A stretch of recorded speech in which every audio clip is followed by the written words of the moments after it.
একটা জামিন অযোগ্য এবং বেল পাওয়ার বিষয় নয়।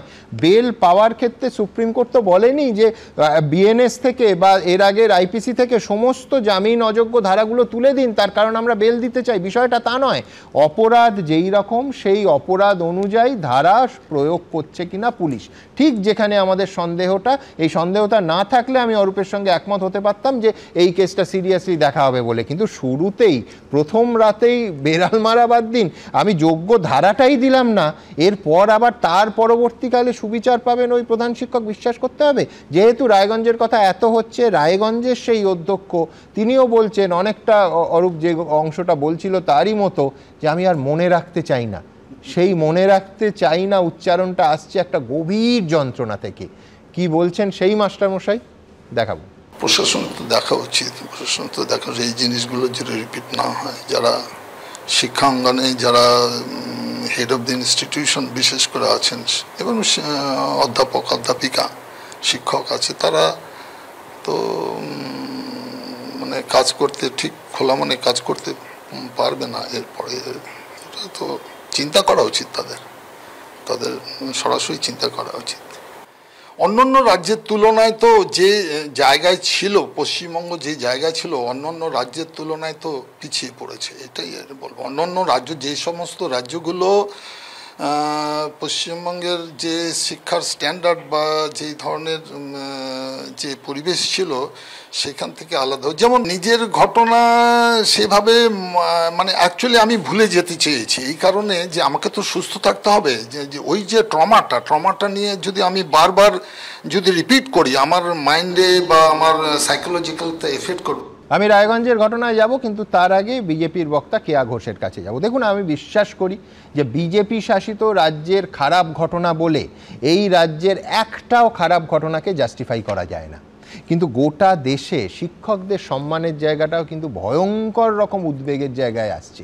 মধ্যপ্রদেশের ভোপালে আপনাদের মনে থাকবে গভর্নমেন্ট কলেজের অধ্যাপক হরভজন সিং সবরওয়ালকে এবিভিপির সদস্যরা এমন হেনস্থা করে যে তিনি ওইখানেই অসুস্থ হয়ে পড়েন, হাসপাতালে নিয়ে যাওয়া হয়, হাসপাতালে প্রাণ হারান।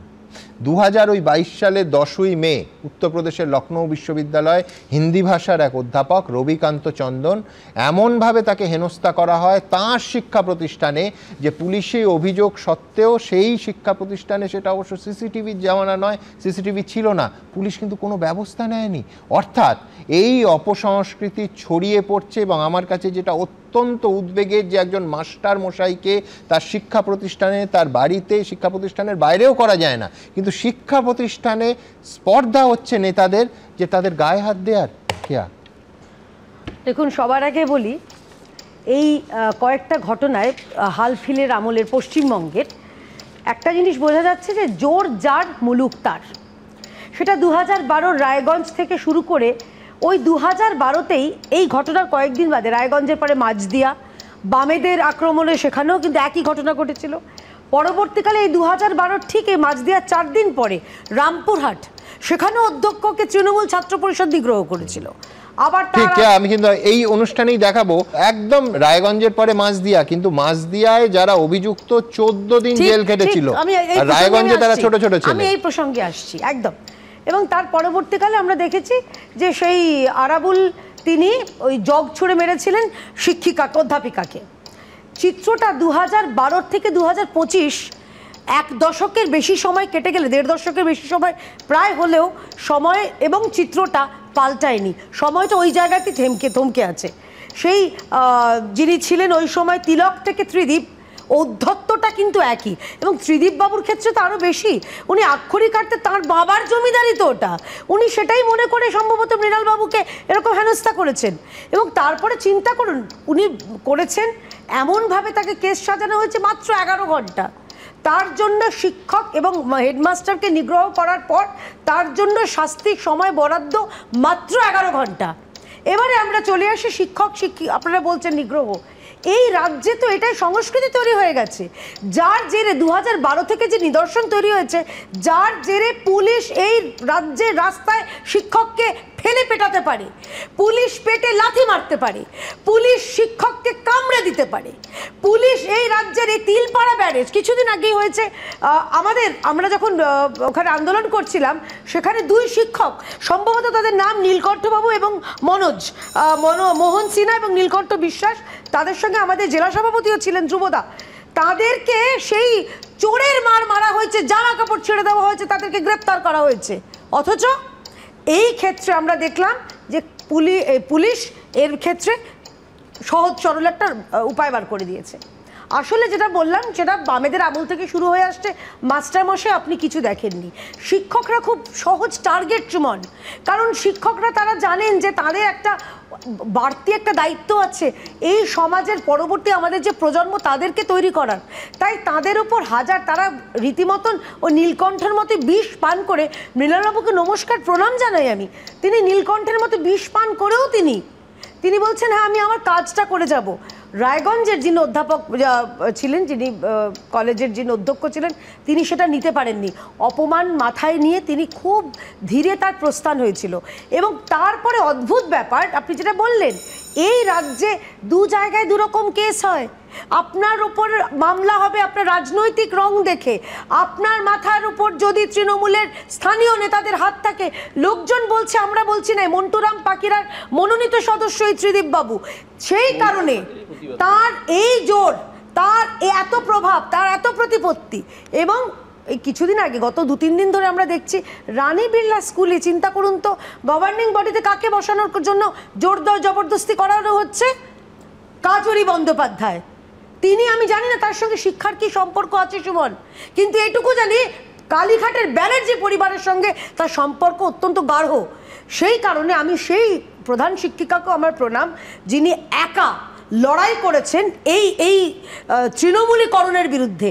কিন্তু আমরা দেখছি কি অবস্থায়, শেষ করব, আমরা দেখছি তৃণমূল ছাত্র পরিষদের একটা বাচ্চা ছেলে, যার এখনো সম্ভবত আমি জানি না আন্ডার গ্রাজুয়েট স্টুডেন্ট, সে বলছে শান্তা দত্তকে, সে বলছে যে অশিক্ষিত, তার শিক্ষার মাপদণ্ড বা মানদণ্ড একজন তৃণমূল ছাত্র পরিষদের একজন সেই ছাত্র সে ঠিক করে দেবে। না, কেয়া এতগুলো কথা বললো, কেয়া আপনার প্রশ্নতে একটা উত্তর দিল না, যে ওরা নিজেরা যে রাজ্যে রয়েছে সেখানে যেই আপনারা অল ইন্ডিয়া তৃণমূল মুখে বলতে পারেন, আসলে তো বাংলা তো এগিয়ে, বাংলা এগিয়ে কথা বলুন না, উদাহরণ বাংলা নিয়ে কথা বলুন, আচ্ছা আর বলুন, বাঙালি বলছেন, বাংলা নিয়ে কথা বলুন। আমি তো বাংলা নিয়ে কথা বলছি। হয়ে গেছে, বলা হয়ে গেছে। হ্যাঁ বলা হয়েছে, আরো হবে।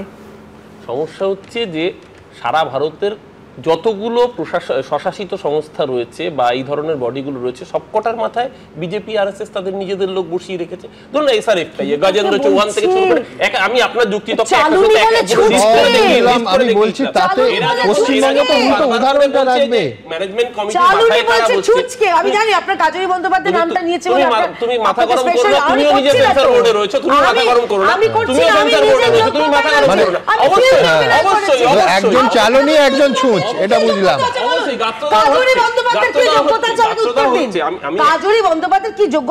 আমি একটা জিনিস খুব পরিষ্কার বলছি, আপনি যে 2টো স্পেসিফিক এক্সাম্পল দিলেন, উত্তরপ্রদেশ মধ্যপ্রদেশের হাজার এক্সাম্পল দেওয়া যায়, পার্থক্যটা কোথায় দেখুন।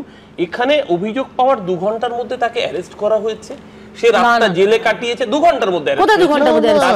কোথায় 2 ঘন্টা? কালকে একদম পুলিশের বাইক এসে থানায় ঢুকেছে এবং থানায় ঢোকার বডি ল্যাঙ্গুয়েজ, আমি দুটো বাক্য বলবো। প্রথম অরূপ বারবার বলছে জেলে কাটিয়েছে, আরে একে পুলিশ প্রিজন ভ্যানেও তোলা হয়নি, মোটর সাইকেল করে থানায় নিয়ে গেছে। আমি বক্তৃতার সময় বলেছিলাম যে নামার সঙ্গে সঙ্গে দৌড়ে কি করে অফিসারের ঘরে ঢুকেছে, তার মানে সেটাই নিরাপদ স্থান। অতএব থানায় সে ছিল না থানার অফিসারের বা কোনো বাড়িতে ছিল আমরা জানি না, কিন্তু জেলের কোনো প্রশ্নই আসছে না। নিরাপদ বিশ্ববিদ্যালয় কিভাবে হয় আমরা সারা ভারতবর্ষ দেখেছি। যখন ইউনিভার্সিটির মধ্যে ঢুকে বিজেপি নেতা বন্দুক নিয়ে স্লোগান দেয় দেশ কি গদ্দারো কো গোলি মারো চালো কো, তখন অসুবিধা হয় না, বুঝতে অসুবিধা হয় না যে আসলে এডুকেশনাল ইনস্টিটিউশন অনেক নিচে নেমেছে, এ রাজ্যেও সেই জন্য নেবে। এটা তো যুক্তি হতে পারে না। আমি বলছি অরূপের উত্তরপ্রদেশ, মধ্যপ্রদেশ, গুজরাটের উদাহরণ নিতে আমার কোনো অসুবিধে নেই, কিন্তু আমার বাংলা খারাপ উদাহরণগুলো দেখে শিখবে কেন? সব থেকে বড় কথা এখানে প্রশাসনের, আমি ভুলে যান সামাজিক অবক্ষয়ের কথা, ভুলে যান রাজনৈতিক অবক্ষয়ের কথা, প্রশাসনের যে কাজটা ন্যূনতম করার সেই কাজটা করবে না।